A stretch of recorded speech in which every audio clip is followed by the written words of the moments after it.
माननीय अध्यक्ष महोदय, मैं आप प्रश्न संख्या 202/3909। माननीय मंत्री जी।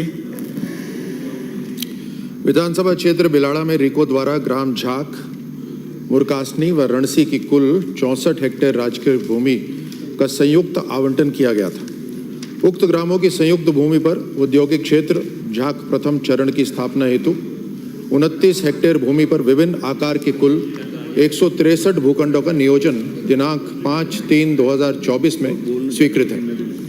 औद्योगिक क्षेत्र झाक प्रथम चरण में नियोजित भूखंडों का आवंटन नहीं किया गया है। आवंटन की कार्रवाई प्रक्रियाधीन है। उक्त औद्योगिक क्षेत्र में नियोजित भूखंडों विवरण परिशिष्ट 1 पर संलग्न है। जी हां, औद्योगिक क्षेत्र झाक में कुल नियोजित 163 भूखंडों में से नियमानुसार 10 भूखंड SC/ST श्रेणी के उद्यमियों के लिए आरक्षित किए गए हैं। आरक्षित भूखंडों का विवरण परिशिष्ट 2 पर संलग्न है। उक्त औद्योगिक क्षेत्र को भूखंड आवंटन हेतु खोले जाने बाबत प्रस्ताव प्रक्रियाधीन है। विधानसभा क्षेत्र बिलाड़ा की तहसील बिलाड़ा के ग्राम कापड़ा में 137 बीघा तकरीबन 22 हेक्टेयर राजकीय भूमि चिन्हित की गई है, जो कि परीक्षणाधीन है एवं जिसके उपयुक्त होने की स्थिति में राजकीय भूमि का आवंटन करवाया जाकर नवीन औद्योगिक क्षेत्र विकसित करने के प्रस्ताव पर विचार किया जा सकेगा। माननीय सदस्य। माननीय अध्यक्ष महोदय, मैं आपकी अनुमति से मंत्री महोदय से ये चाहूँगा कि आपने जो प्लॉट में रिजर्वेशन जो दिया है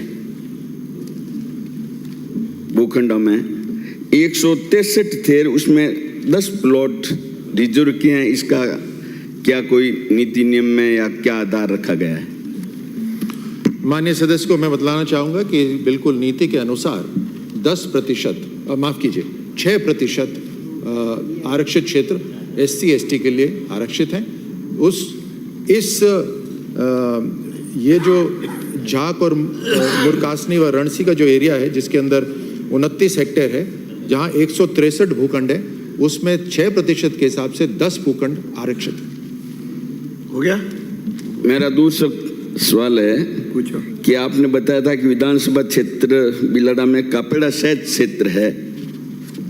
ये 2009 में इसको सहज घोषित किया गया था और उसमें खूब सारी भूमि और पट्टे वहाँ बिल्कुल रियायती दर पर दे दिए गए थे, लेकिन 15 साल के बाद भी आज तक उन प्लॉट्स में केवल मात्र एक दीवार भी नहीं बनाई गई है अध्यक्ष महोदय, और वो प्लॉट वैसे के वैसे पड़े हैं। वो आगे पता नहीं नेशनल हाईवे गुजरने के बाद उसके दोनों तरफ उनकी रेट इतनी बढ़ गई है कि वो आज जो 1 रुपये स्क्वायर फुट में जो पट्टा लिया गया था वो 1 करोड़ रुपए फीट पे आ रहा है।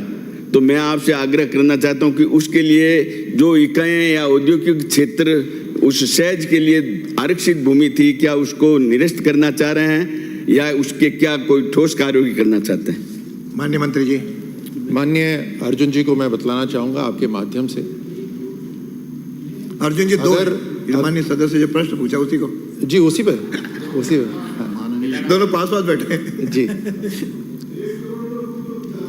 जी। आबादी जो जिस ग्राम कापड़ा की आप बात कर रहे हैं, वहाँ पर जो आबादी क्षेत्र है वो तकरीबन 500 मीटर है, आपको ज्ञात होगा। और 500 मीटर के अंदर आबादी इतनी है कि सड़क की चौड़ाई बहुत कम है। आज ही मैंने निर्देश दिए अपने अधिकारियों को कि अगर इस पे एक बार फिर विचार करा जाए, अगर ये क्षेत्र इंपॉर्टेंट है, यहाँ पर उद्योग लगने चाहिए, तो हमें एक इंडिपेंडेंट सड़क यहाँ पे लानी पड़ेगी। इंडिपेंडेंट सड़क लाने के लिए हमारे को ज़मीन का अधिग्रहण करना पड़ेगा। हम दोनों चीज़ें करने के लिए तैयार हैं। इसके ऊपर विचार करेंगे और विचार करके कदम उठाएंगे। अगला प्रश्न है श्री रूपेंद्र सिंह कुन्नर, प्रश्न संख्या 203। माननीय मंत्री।